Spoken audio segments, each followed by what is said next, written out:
পৃথিবীতে একটা অন্যতম ক্যান্সার মহিলাদের মধ্যে। তার মানে এটা বলছি না যে পুরুষদের মধ্যে এটা হয় না, কিন্তু মহিলাদের মধ্যে এটা প্রাইমারিলি দেখা যায়। And this is one of the commonest cancer in females across the globe. আচ্ছা, আমাদের দেশে এটা একটু কম ছিল। আমাদের দেশে সার্ভাইকাল ক্যান্সার 1 নম্বরে ছিল, তারপরে ব্রেস্ট ক্যান্সার ছিল, কিন্তু আস্তে আস্তে ব্রেস্ট ক্যান্সার ইনসিডেন্স কিন্তু গ্র্যাজুয়ালি বাড়ছে। বাড়তে বাড়তে এখন প্রায় কাছাকাছি চলে এসছে, 1 নম্বর হওয়ার রেসে কিন্তু বেশ এগিয়ে রয়েছে। তো ব্রেস্ট ক্যান্সার তার কারণ যেটা আপনি বললেন, আমার কাজটা তো অনেক হালকা করে দিলেন, আপনি প্রায় কারণগুলো সব বলেই ফেললেন।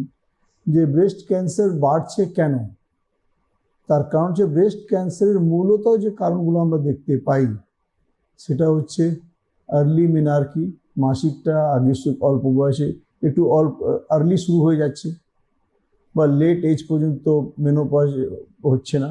আচ্ছা, মেনোপজ, লেট মেনোপজ, এই একটা পিরিয়ড, যে menstrual period, it is quite long.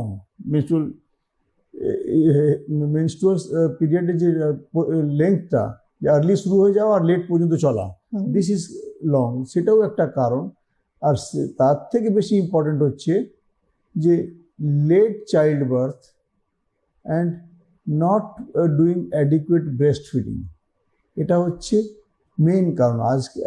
আজকালকার যুগে কেরিয়ারের যা রেস শুরু হয়েছে, সেই কেরিয়ার রেসে বাচ্চা নেওয়ার সময় কারোর কাছে নেই।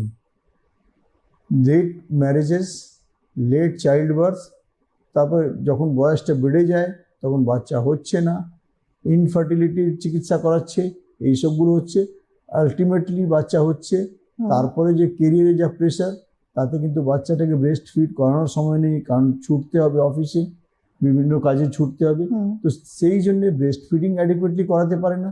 এই যে not doing adequate breast feeding, this is one of the commonest reason of development of the breast cancer.